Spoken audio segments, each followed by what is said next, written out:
In this video, we are going to review the Black Dog Scotch Whisky. What we have with us is the Black Dog Centenary Black Reserve Whisky.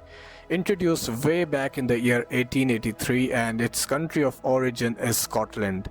The Black Reserve is the cheapest of all variants and is aged for a period of only 8 years. It is manufactured by United Spirits Limited and its main competitors in terms of the price are the Red Label and the Ballantines. Winners of over 7 international brands, this whiskey is a unique blend of malt and grain scotches from various regions of Scotland.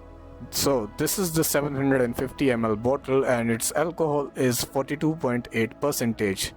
Talking about the price, its MRP is 1580 Indian rupees. This is actually a very popular whiskey in the Asian regions, particularly in India and Pakistan. Now let's talk about the taste.